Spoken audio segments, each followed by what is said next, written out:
Hey guys, and welcome to Under Construction. Let's make odd bunnies part 5. Okay, so let's have a little overview of what we did last week. So our project is taking shape. Now we've got 3 bunnies that pop up, and the position of the odd bunny is always randomized. And we made sure we don't get duplicates last week, so the bunny will never appear in the same spot twice in a row. Okay, so that's what we've done. Pretty simple. So today what I would like to do is I want to import a couple of graphics. Now I've got these copied over here in another project, so I'm just going to paste them into this one. As you know, if you want to add a sprite, guys, all you have to do is double click the screen and just click sprite, okay, and then you import your graphic. But I've got them all prepared in my little project on the side here, so I'm just going to paste them into here. So what we have here is a symbol O and symbol X. Okay, so I've just renamed them this. Like if you look inside, you will see that all we have is just we're just going to change this really quickly to bounding box. I just like doing that. I don't know if it makes any performance enhancements or anything, but I just like to have it set to square instead of circle. Less points, even though we're not running any physics. So we've got the center point in the middle, the image point, and we've got a box. Yep, nothing else to it, single frame, and same thing for the cross over here. We're just going to set that to bounding box as well.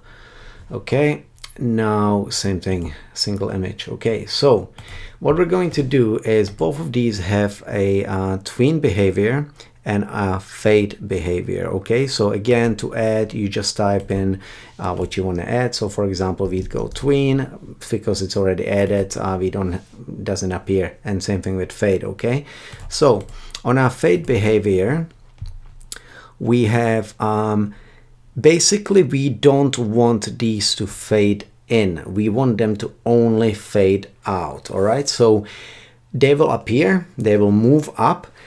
Every time you tap the bunny, if it's the correct one, a circle will appear and it'll slowly move up and fade out. If the wrong bunny is tapped, then the cross will appear just above the bunny and again move up and fade out. So hence we've got 0.5, so half a second, destroy and enabled. Okay, and the tween we will control ourselves. This will happen automatically. So we could have also done this using a tween, but since we don't have to do anything code, we can just set it up over here like this. Just makes it a little bit quicker. Okay, so I'm going to go into our code here, and I'm just going to have a quick look what I've done here.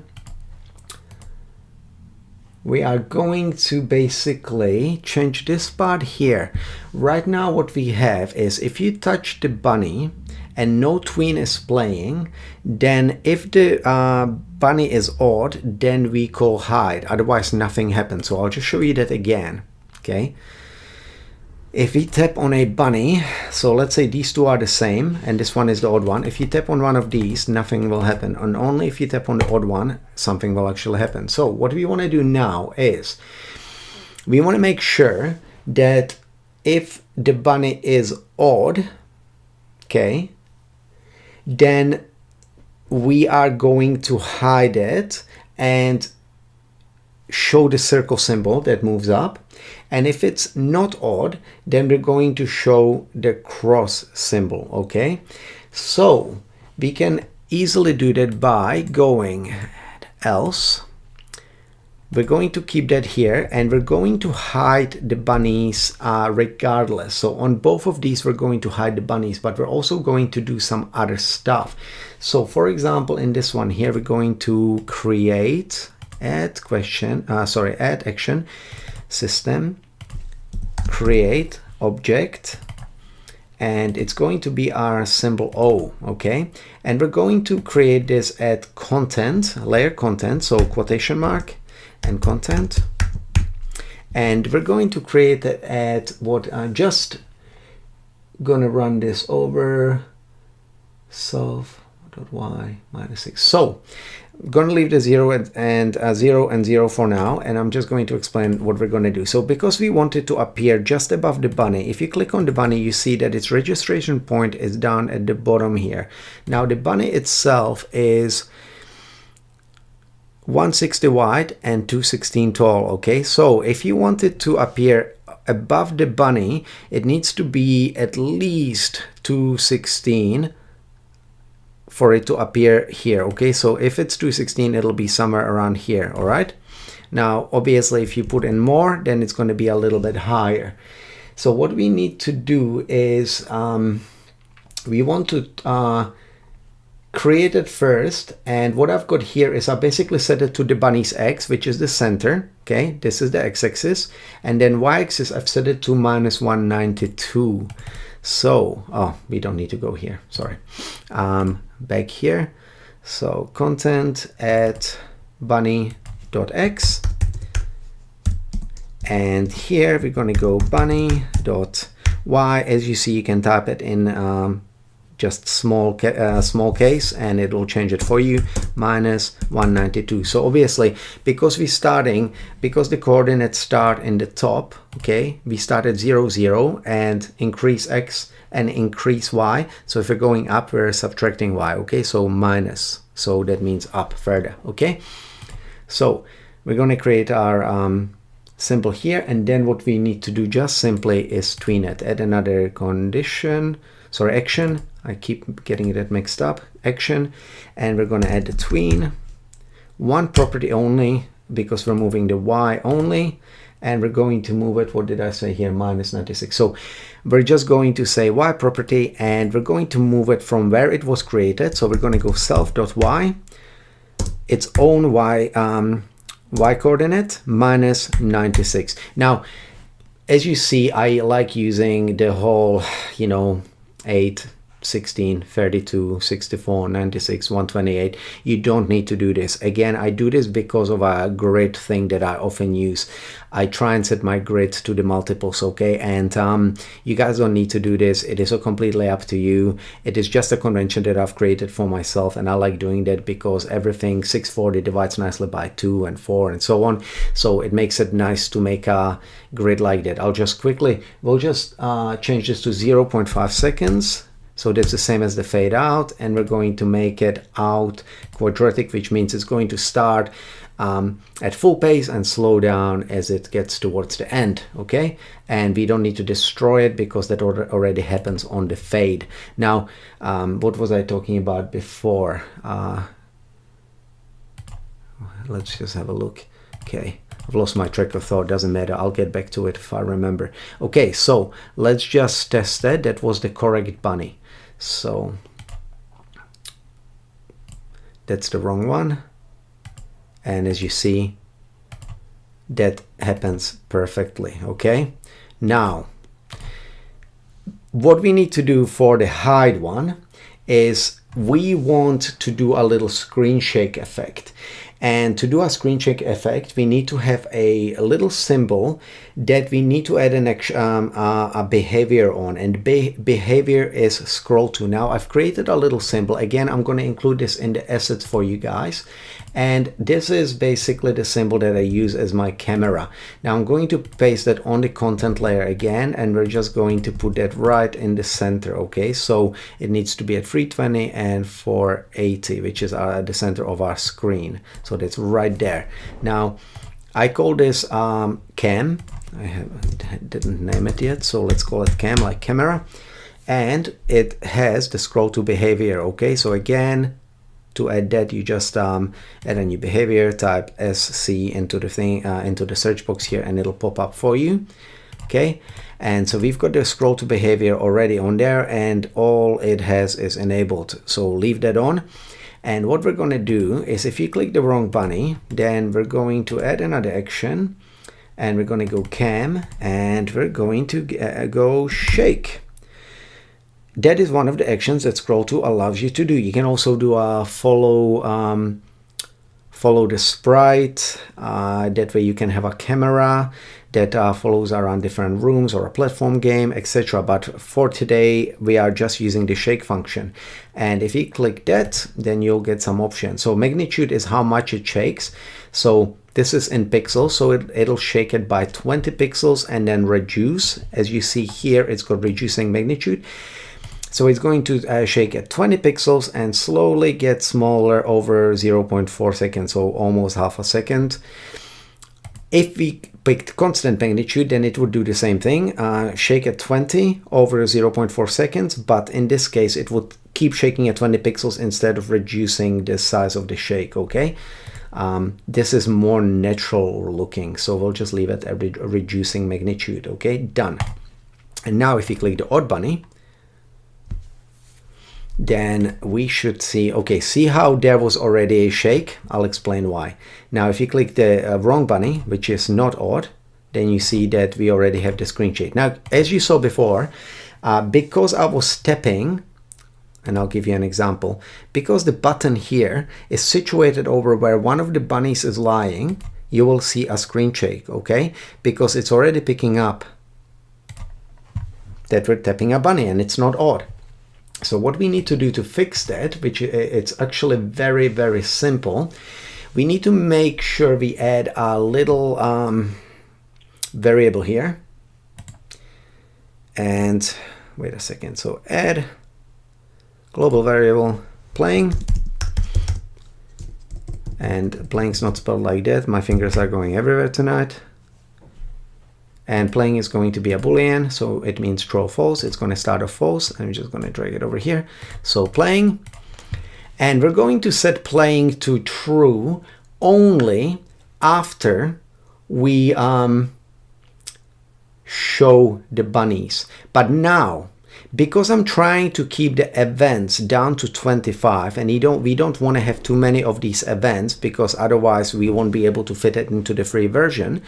Instead of waiting for the bunnies to finish their tween or appear and get to the top, what we're going to do is we're going to show the bunnies, wait 0.25 seconds because we know that's how long the tween takes, and then we're going to enable playing equals true. Okay, so let's add another action, wait 0.25, and we're going to set playing to true. Add another action, set boolean playing to true. And now here we're going to remove this line. Now, right now you can only click the bunnies if none of the tweens are happening. Now, as you see, this is a little bit flawed, because while the bunnies are tweening, you cannot tap them, that's fine, but you can still tap them when they're sitting hidden at the bottom, okay? The wall doesn't block that unless we put that condition in, but we're not going to worry about it, and instead we're going to remove this line and put in, add another condition, and we're going to check if playing is true. So only when you are playing will you be able to tap the bunnies. So playing, if it's playing, then we'll be able to touch the bunnies. Now, so how will we check this?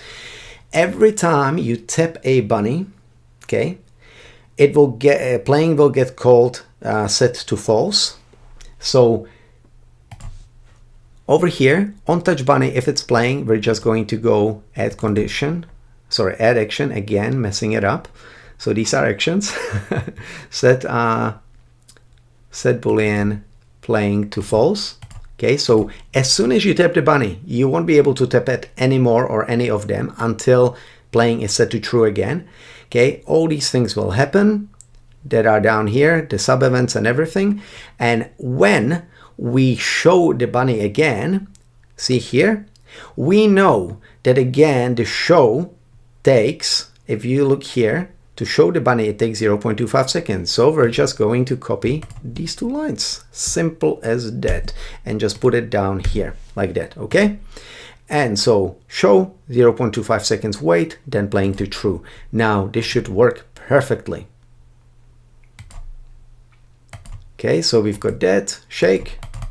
We can't tap them at the bottom, everything's working, the shake is happening, but one more thing we haven't done is to include showing the cross object, so wrong answer. Okay, so we're going to go, I'm just going to show you how to do a cool little trick here. We're going to copy this, Command C, paste, select that, go Command V, Control V on Windows, not Windows, and all we're going to do here is, because we're doing exactly the same thing for the cross object as the circle, we're just going to right click and go replace object, and we're going to go symbol O, and we're going to replace it for symbol X.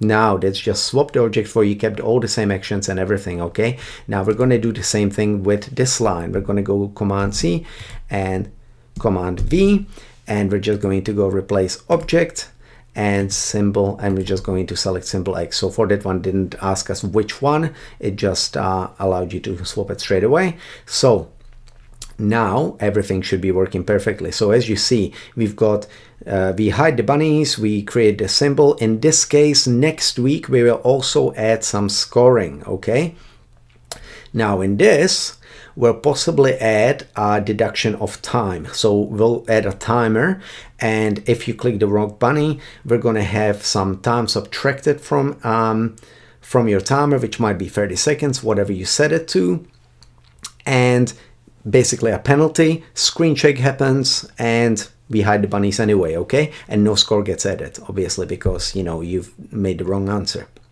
given the wrong answer. So let's play again. Okay, now we've got odd one, cross shows. Again, sorry, I'll just stop talking so quickly and instead say the correct thing. So we'll click the wrong bunny, not the odd one. So this is the wrong bunny. And now we'll go for the odd one, which is this one, and see the correct symbol appears. Now again, if you click the wrong one, the crosses show. So this is the wrong bunny. And perfect, everything works fine. So the last thing we want to do is our camera object. Okay, it's showing unnecessarily, we don't need it there. Now, because you possibly want it to be visible on the screen, there are multiple ways of doing this. You could set its opacity to 0 over here, and that way it would make it invisible on the layout in your project as well. Now, that might cause you to accidentally drag it around. If you were able to have more layers and you could organize your things a little bit more, like you might put in a camera layer and make the layer invisible. But the simplest thing that I found works for me is by basically selecting initially visible to off, unticked. That means that in your layout it's still going to be visible, so you can use it, drag it around, know it's there, but when the game starts, the object will not show. See? Perfect. And everything is working as it should. Okay, perfect. Again, if I was working on a game with the paid version of Construct, I would definitely put in an extra layer, lock that layer, and toggle it on and off when I don't need to be looking at it. In this case, we could put it on the fade layer, but because it's got the black and it's always off, I wanted you guys to see where I am placing the camera. I could be putting it on the fade layer now, but I'm just going to keep it over here just so you guys, we sort of, because we're talking about the camera object, I just want it to be in front of our eyes, because that's sort of like the work we've done. We've added these 3 objects, so let's just leave it here. It's up to you guys if you want to put it on the fade layer. It will not really have any detrimental effect. It's just sitting on a different layer. Okay, but again, on my own, I would put it on its separate layer. Hope you guys enjoyed this episode. Game is coming together nicely. We're going to possibly add some sound effects soon, maybe you know, a little bit of music, and yeah, next week I'm definitely going to go do the scoring and the timer, where we're going to have a deduction of time and so on. Okay, and so I really suspect that in a couple of weeks this should be wrapped up. So yeah, hope you enjoyed the episode, guys. I will see you in the next Under Construction.